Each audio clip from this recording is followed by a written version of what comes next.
अभी 2-4 माताएं पूछ रही थी कि महाराज जी यज्ञ में बैठना है, जैसा कि आप सभी को कल सूचित किया गया था।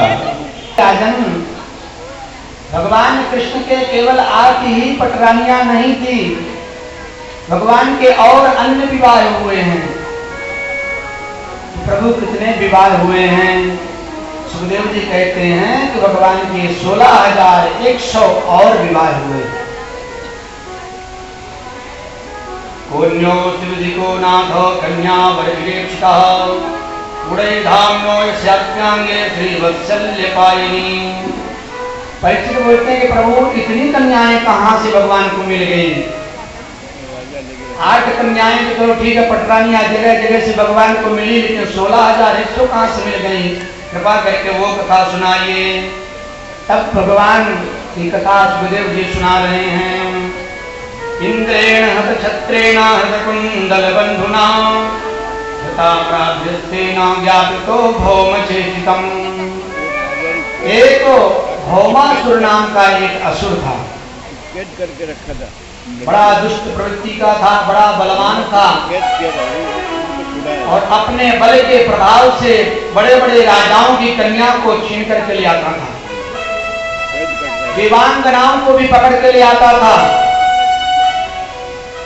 यक्षों की कन्याओं को पकड़ करके ले आता था, गंधर्वों की कन्याओं को पकड़ करके ले आता था। लेकिन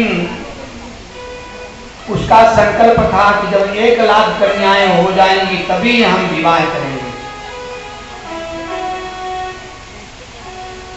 अब वो एक दिन नारद जी जा रहे थे, नारद जी से मुलाकात हो गई। नारद जी बोले कि अरे भक्त, मैंने सुना कि बहुत कन्याओं को तुमने पकड़ के रखा, क्या करोगे इतना? बोले सबके साथ में मैं विवाह करूंगा।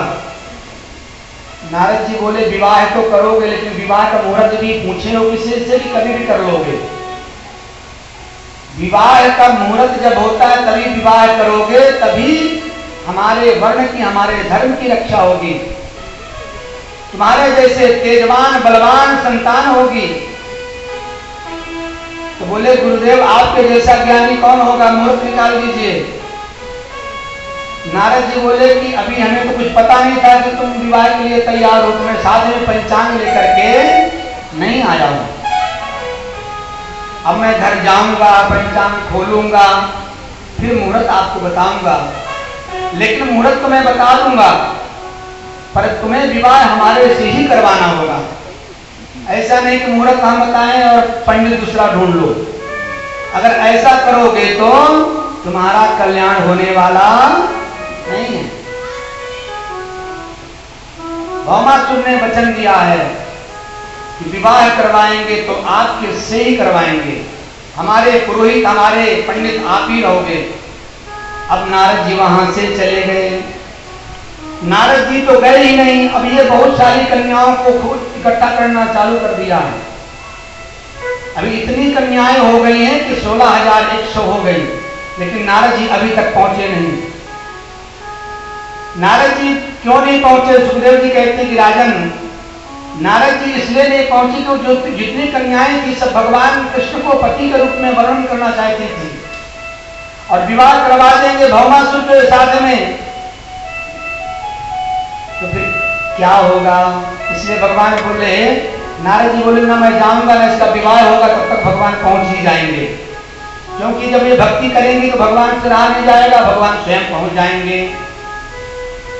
अब वो इतना बलवान था कि इंद्र का छत्र छीन लिया, अदिति माता का कुंडल छीन लिया, देवताओं का एक मणि पर्वत है जिसमें वो विहार करते, वो मणि पर्वत में भी अधिकार जमा लिया। एक दिन भगवान सभा में बैठे हुए थे, आकर के एक दूत ने बोला कि प्रभु, जो भौमासुर है बहुत उपद्रव मचा के रखा है, इतनी सुंदर कन्याओं को अपने कारागार में बंद करके रखा है, प्रभु उनको आप छुड़वाइए। भगवान से रहा नहीं गया, अपनी पत्नी सत्यभामा को साथ में लिए और लेकर के पहुंचने लगे हैं। तम सवार्यो गरुड़ारूढ़ा प्राग ज्योतिषपुरम जयो। अब ज्योतिषपुर नाम के नगर में वो रहता था। भगवान सत्यभामा के साथ में गरुड़ में बैठे और पहुंच गए। देखे तो वहां एक बहुत विशाल बाउंड्री बनी हुई है, उसको लांघना बहुत मुश्किल है। एक बाउंड्री, दो बाउंड्री, तीन बाउंड्री, ऐसा वो क्रम बना करके रखा है। एक ऐसा जगह बनाया जिस बाउंड्री में पूरे चारों तरफ करंट ही करंट है, कोई छू नहीं सकता है। आगे की जो बाउंड्री है पूरी अग्नि से जल रही है, कोई छू नहीं सकता है। उसके आगे जब जाते हैं तो इतना वायु का झिकोरा होता है कि अंदर प्रवेश नहीं कर सकता है। अपने पुरी को अच्छी तरह से वो सुरक्षित करके रखा है कि कोई भी बाहर का आदमी अंदर प्रवेश नहीं कर सकता।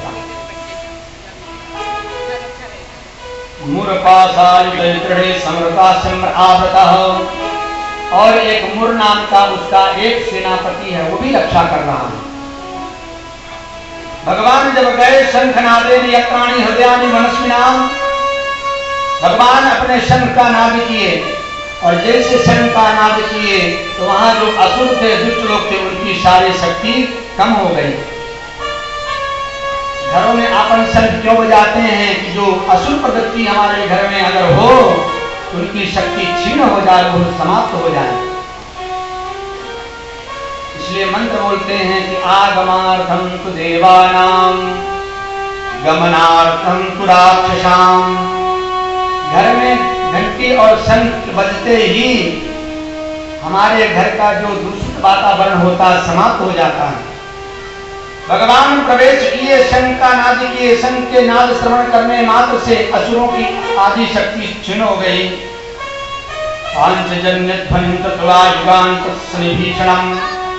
ये भीषण शब्द को सुन करके वो बेचैन विचलित हुआ, कौन अंदर प्रवेश कर रहा है? क्योंकि वो सो रहा था। मुरहसयानम उत्तस्तो दैत्या पंच शिरा जलातो। अब 5 सिर वाला वो मुर आकर के सामने डट गया। डटने के बाद में भगवान से युद्ध किया। भगवान उस मुर को समाप्त किए। भगवान ने भौमासुर के सारे सैनिक को समाप्त किए और अंदर प्रवेश किए। जब अंदर प्रवेश करते हैं तो वो भौमासुर आकर के भगवान से लड़ने के लिए डट गया। भगवान भौमासुर का भी कल्याण किए, उसका भी वध किए और वध करने के बाद में जिस जगह में सारी कन्याओं को वो कैद करके रखा था, भगवान वहां जब पहुंचे और उस दरवाजा को खोलते हैं, उसी समय सारी कन्या भगवान को वंदन किए और बोले, प्रभु हम आपको पति के रूप में स्वीकार करना चाहते हैं। भगवान ने सबका स्वागत किया। अरे देवी, मैं तो धन्य हो गया। एक कन्या को ढूंढने के लिए कितने समय निकल जाता है, आज इतनी कन्याएं हमें मिल रही हैं। भगवान की बहुत बड़ी कृपा है। भगवान सभी कन्याओं को स्वीकार किए और भौमासुर के राज्य में जितनी संपदा थी सब द्वारिका पहुंचा दिए, भिजवा दिए। इन कन्याओं को भी भगवान ने द्वारिका पहुंचाए और पहुंचाने के बाद में भगवान इंद्रलोक पहुंचते हैं, सत्यभामा साथ में। राजा परीक्षित बोलते हैं कि प्रभु, कन्याओं को भेजने के बाद इंद्रलोक क्यों गए भगवान?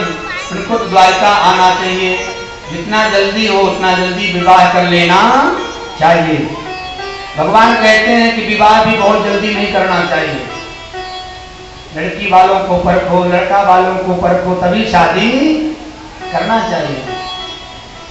क्योंकि आजकल लोग सामने बहुत अच्छे मीठे बने रहते हैं और जहां विवाह हुआ तो कन्या भी अपना रूप दिखाना चालू, लड़का भी अपना रूप दिखाना चालू हो जाता है।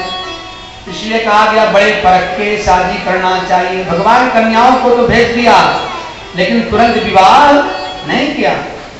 भगवान ने मौका दिया, हमारे पिता वसुदेव का सेवा करें, माता देवकी का सेवा करें, हमारे बुजुर्गों की जब कन्या सेवा करके खुश कर देंगी तभी हम विवाह करेंगे। विवाह सफल तभी होता है जब कन्या सबकी सेवा करे। भगवान इंद्रलोक में पहुंचे हैं। राजा परीक्षित बोले कि प्रभु इंद्रलोक क्यों गए?